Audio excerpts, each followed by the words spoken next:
शांति 3 अप्रैल 2022 अव्यक्त बाप दादा के महावाक्य। रिवाइज तारीख है 13 मार्च 1990। संगम पर परमात्मा का आत्माओं से विचित्र मिलन। आज अनेक बार मिलने वाले सिकिलते बच्चे फिर से आकर मिले हैं। बाप भी उसी पहचान से बच्चों को देख रहे हैं और बच्चे भी उसी अनेक बार मिलने वाली स्मृति से मिल रहे हैं। यह आत्मा और परमात्मा बाप का विचित्र मिलन है। सारे कल्प में कोई भी आत्मा इस मूर्ति से नहीं मिलती है कि अनेक बार मिलने के बाद फिर से मिले हैं। चाहे समय प्रति समय धर्म पिताएँ आए हैं और अपने फॉलोअर्स को ऊपर से नीचे लाए, लेकिन धर्म पिताएँ भी इस मूर्ति से नहीं मिलते कि अनेक कल्प मिले हुए फिर से मिल रहे हैं। स्पष्ट स्मृति से सिवाय परमपिता परमात्मा के कोई आत्माओं से मिल नहीं सकते। चाहे इस कल्प में पहली बार ही मिलते हैं, लेकिन मिलते ही पुरानी स्मृति, पुरानी पहचान जो आत्माओं में संस्कार के रूप में रिकॉर्ड भरा हुआ है, वह इमर्ज हो जाता है और दिल से यही स्मृति का आवाज़ आता है, यह वही मेरा बाप है। बच्चे कहते तुम हो मेरे और बाप कहते तुम हो मेरे। मेरा संकल्प उत्पन्न हुआ, उसी सेकंड उस शक्तिशाली स्मृति से संकल्प से नया जीवन और नया जहाज मिल गया और सदा के लिए मेरा बाबा स्मृति स्वरूप में टिक गए। जैसे कि स्मृति स्वरूप बने तो स्मृति के रिटर्न में समर्थी स्वरूप बने। समर्थ स्वरूप बन गए ना, कमज़ोर स्वरूप तो नहीं होना। और जो जितना स्मृति में रहते हैं उतना समर्थियों का अधिकार स्वतः ही प्राप्त करते हैं। जहाँ स्मृति है वह समर्थी है ही है। थोड़ी भी विस्मृति है तो व्यर्थ है, चाहे व्यर्थ संकल्प हो, चाहे बोल हो, कर्म हो। इसीलिए बाप दादा सभी बच्चों को इसी दृष्टि से देखते हैं। हर एक बच्चा स्मृति स्वरूप सो समर्थ है। आज तक भी अपना सिमरन भक्तों द्वारा सुन रहे हैं। अपने स्मृति में लाया मेरा बाबा, तो भक्त आत्मा भी यही सिमरन करती है। मेरा इष्ट देव भी देवी जैसे अपने अति प्यार से दिल से बाप को याद किया, उतना ही भक्त आत्माएं आप इष्ट आत्माओं को दिल से अति प्यार से याद करती है।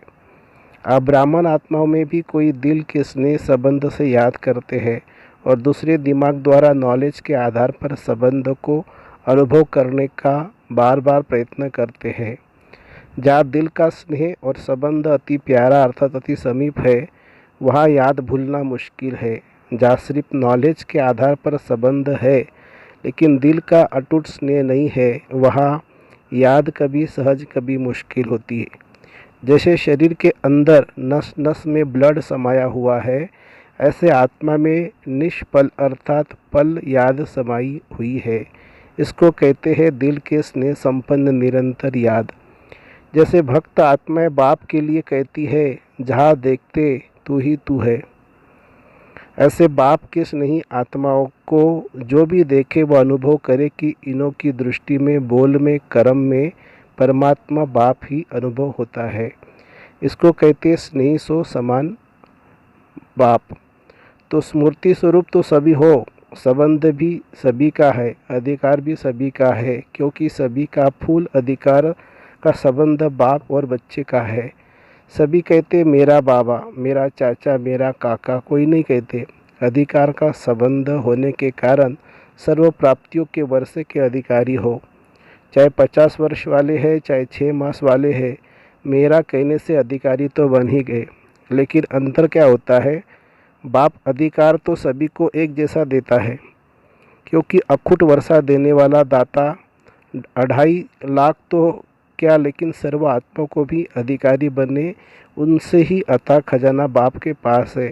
तो कम क्या दे?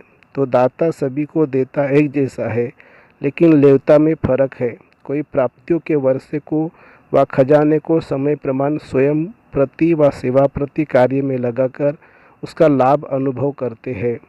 इसलिए बाप का खजाना अपना खजाना बना देते हैं, अर्थात अपने में समा देते हैं। इसलिए हर एक खजाने को यूज करने की अनुभव से खुशी और नशे में रहते हैं। शुद्ध नशा उल्टा नहीं, और दूसरा खजाना मिला है इसी खुशी में रहते हैं। मेरा है लेकिन सिर्फ मेरा है और उसको कार्य में नहीं लगाते हैं। कोई भी अमूल्य वस्तु को सिर्फ अपने पास स्टॉक में जमा कर लिया, लेकिन सिर्फ जमा करने और यूज करने की अनुभूति में अंतर है। जितना कार्य में लगाते हैं उतनी शक्ति और बढ़ती है। वह सदा नहीं करते, कभी कभी करते हैं, इसलिए सदा वालों में और कभी कभी वालों में अंतर पड़ जाता है। कार्य में लगाने की विधि यूज नहीं करते तो दाता अंतर नहीं करता, लेकिन लेवता में अंतर हो जाता है। आप सभी कौन हो, कार्य में लगाने वाले या सिर्फ जमा देख खुश होने वाले? पहला नंबर वाले हो या दूसरा नंबर हो? बाप दादा को तो खुशी है कि सभी नंबर 1 है या इस समय नंबर 1 हो। बाप दादा सदैव कहते हैं सदा बच्चों के मुख में गुलाब जामुन हो। जो कहा वह किया, अर्थात सदा गुलाब जामुन मुख में है।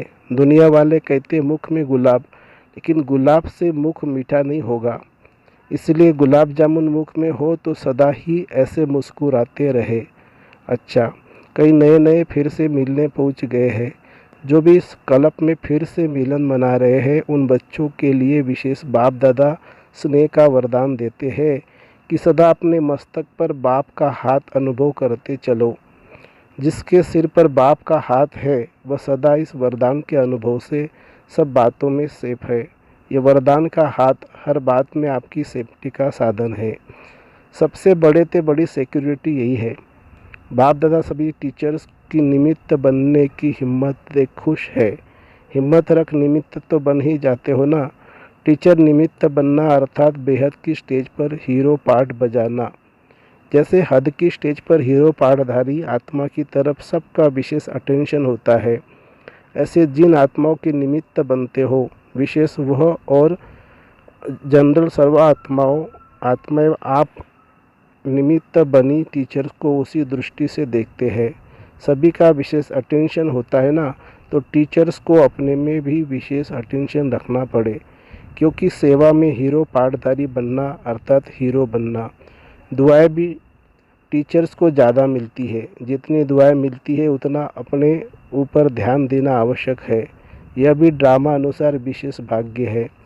तो सदा इस प्राप्त हुए भाग्य को बढ़ाते चलो। 100 से हजार, हजार से लाख, लाख से करोड़, करोड़ से पद्य, पद्य से भी पद्मा पद्य, सदा इस भाग्य को बढ़ाते चलना है। इसको कहते हैं योग आदर्श टीचर। बाप दादा निमित्त बने हुए बच्चों का सिमरन जरूर करते हैं और सदा अमृत वेले वहाँ बच्चे वहाँ ये दुआएं देते हैं। सुना सेवाधारियों ने, टीचर्स माना नंबर 1 सेवाधारी। अच्छा, चारों ओर के अनेक कल्प न्यारा और प्यारा मिलन मनाने वाले, सदा प्राप्त हुए वर्षे के खजानों को हर समय प्रमाण कार्य में लगाने वाले, सदा दिल से अति स्नेही और बाप समान बन स्वयं द्वारा बाप का अनुभव कराने वाले, सदा स्मृति स्वरूप सो भक्तों द्वारा समर्थ स्वरूप बनने वाले, सदा अपने प्राप्त भाग्य को बांटने वाले अर्थात बढ़ाने वाले, ऐसे मास्टर दाता समर्थ बच्चों को बाप दादा का याद प्यार और नमस्ते। हम रूहानी बच्चों की रूहानी बाप दादा को याद प्यार गुड मॉर्निंग। डबल विदेशी भाई बहनों से ग्रुप वाइज मुलाकात।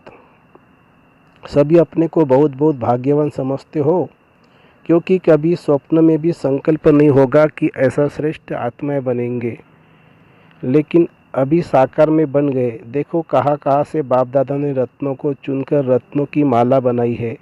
ब्राह्मण परिवार की माला में पिरो गए, कभी माला से बाहर तो नहीं निकलते हो। कोई भी माला की विशेषता और सुंदरता क्या होती है?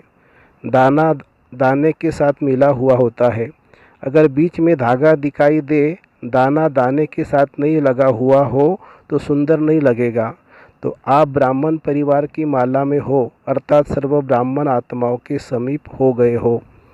जैसे बाप के समीप हो वैसे बाप के साथ साथ परिवार के भी समीप हो, क्योंकि यह परिवार भी इस पहचान से परिचय से अभी मिलता है।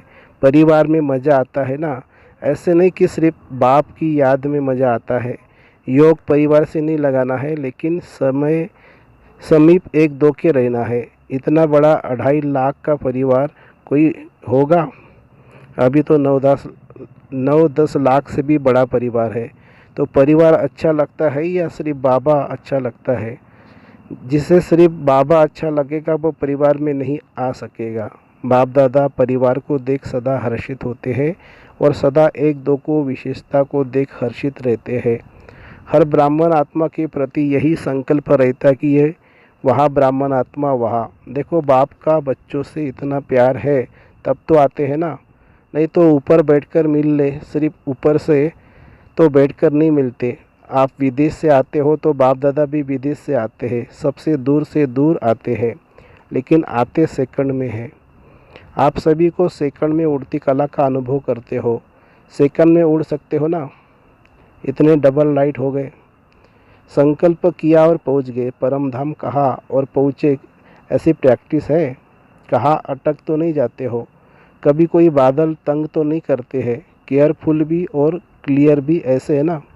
डबल विदेशी बच्चों को आते ही सेंटर मिल जाते हैं, बहुत जल्दी टीचर बन जाते हैं, इसलिए सेवा की दुआएं भी मिलती है। दुआएं मिलने की विशेष लिफ्ट मिलती है।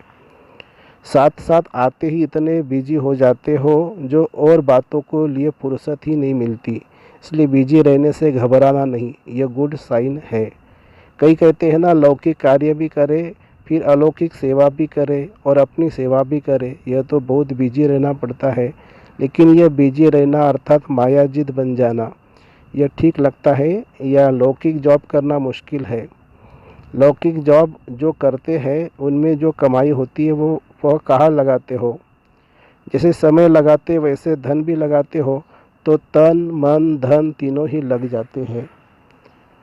सफल हो जाता है ना, इसलिए थकना नहीं है। सेंटर खोलते हो तो कितनी आत्माओं का संदेश सुनती ही कल्याण होता है। तो मन और धन का कनेक्शन है, जहाँ धन होगा वहाँ मन होगा, जहाँ मन होगा वहाँ धन होगा। बाप दादा डबल विदेशियों को सर्व प्रकार से सफल करने में बिजी देख खुश होते हैं। सभी गोल्डन चांसलर हो, सदा याद रखना कि सफलता मूर्त है और सदा सफलता मेरे गले का हार है। कोई भी कार्य करो तो पहले यह सोचो कि सफलता मेरे गले की माला है। जैसा निश्चय होगा वैसा प्रत्यक्ष फल मिलेगा।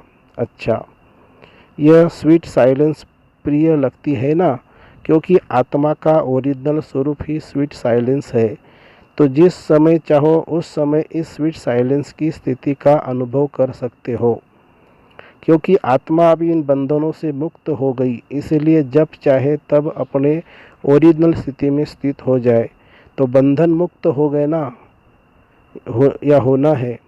इस बार मधुबन में दो शब्द छोड़कर जाना, समथिंग और समटाइम। ये पसंद है ना, सभी छोड़ेंगे, हिम्मत रखने से मदद मिल जाएगी।